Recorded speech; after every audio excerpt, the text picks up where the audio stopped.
जन्माद्यस्य यतोऽन्व्यादितरतः चार्थेष्वभिज्ञः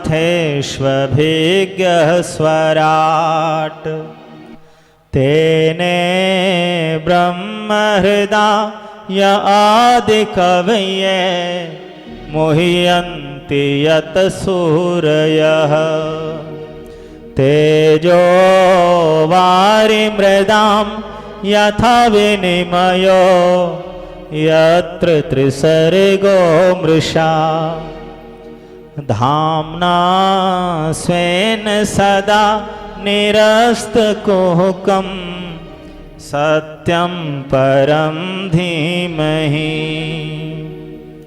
धर्मा प्रोजितकत्वत्र परमो निर्मत्सराणां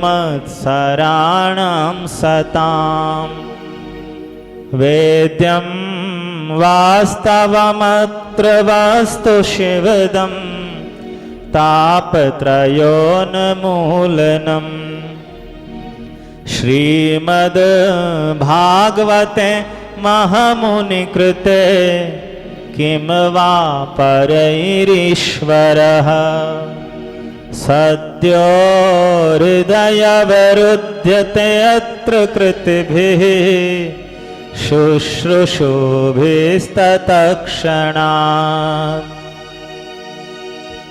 निगम कल्पतरोर्गलितं फलम् शुकमुखादमृतदर्वसंयुतम् पिबत भागवतं रसमालयम् मुहुरहो रसिका भुवि भावुकाः मुहुरहो रसिका भुवि भावुकाः।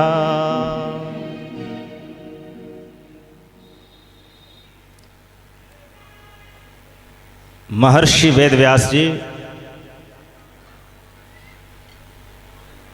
प्रथम श्लोक में संबंध तत्व का निरूपण करते हैं, दूसरे श्लोक में अविधेय तत्व का निरूपण करते हैं, तीसरे श्लोक में प्रयोजन तत्व का निरूपण करते हैं। अब ये संबंध तत्व, अविधेय तत्व, प्रयोजन तत्व होता क्या है?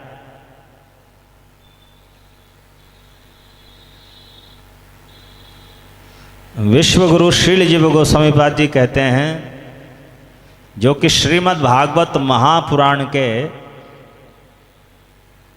इस कलिकाल में इस भूमंडल पर सबसे बड़े विद्वान आचार्य हुए हैं वृंदावन में।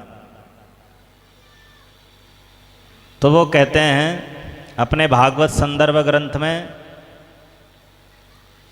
कि जिन परमेश्वर के साथ, जिन परम ब्रह्म के साथ प्रत्येक जीव का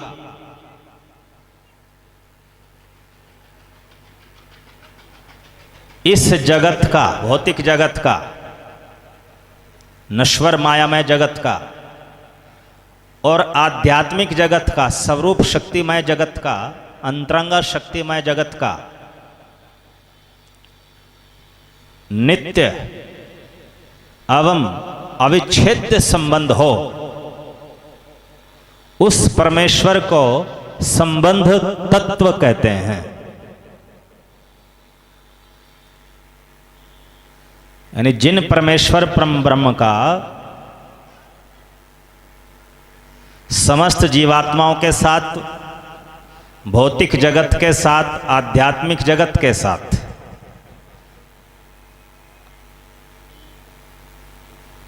नित्य संबंध हो और अविच्छेद्य अटूट संबंध हो, उन परमेश्वर, उन परम ब्रह्म को ही संबंध तत्व कहा जाता है।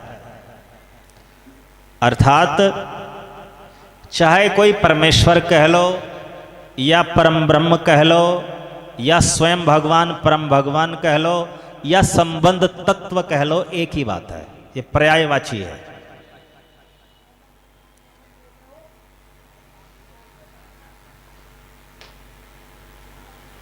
तो श्रीमद् भागवत महापुराण के अनुसार संबंध तत्व कौन है? परम ब्रह्म कौन है? परमेश्वर कौन है? स्वयं भगवान परम भगवान कौन है? तो महर्षि वेदव्यास जी ने मंगलाचरण के पहले श्लोक में ही निरूपित कर दिया है, किंतु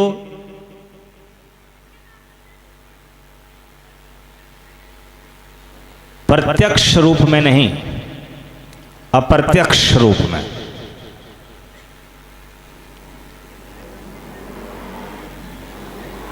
गोपनीय ढंग से वर्णन किया है।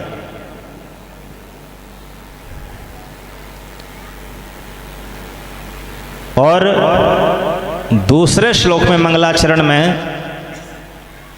अविधेय तत्व का निरूपण किया है, उल्लेख किया है।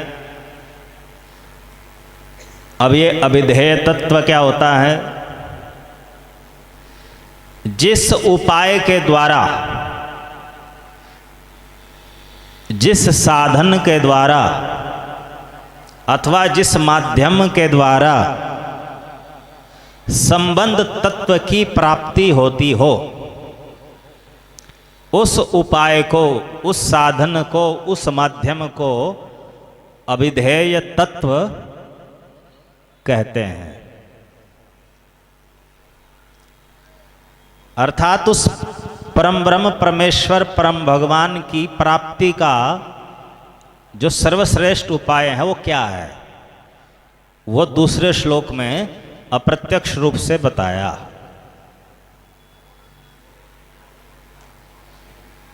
तीसरा जो श्लोक है मंगलाचरण का, उसमें महर्षि वेदव्यास जी ने प्रयोजन तत्व का निरूपण किया है। प्रयोजन तत्व किसे कहते हैं? जिस उद्देश्य को लेकर, जिस लक्ष्य को लेकर अथवा जिस साध्य को लेकर संबंध तत्व के लिए अविधेय तत्व का अनुप्रयोग किया जाता है, उपयोग किया जाता है, अनुशीलन किया जाता है, उस उद्देश्य को, उस लक्ष्य को अथवा उस साध्य को प्रयोजन तत्व कहते हैं। तो संबंध तत्व का अर्थ परमेश्वर, अविधेय तत्व का अर्थ उनकी प्राप्ति का उपाय, और प्रयोजन तत्व का अर्थ प्राप्तव्य, प्राप्ति का उद्देश्य, लक्ष्य, साध्य। तो जिस उद्देश्य को लेकर परमेश्वर की प्राप्ति के लिए उस प्राप्ति के उपाय का अनुशीलन किया जाता है, व्यवहारिक अनुप्रयोग किया जाता है, उस उद्देश्य को प्रयोजन तत्व कहते हैं। तो तीसरे श्लोक में प्रयोजन तत्व का समावेश है अप्रत्यक्ष रूप में।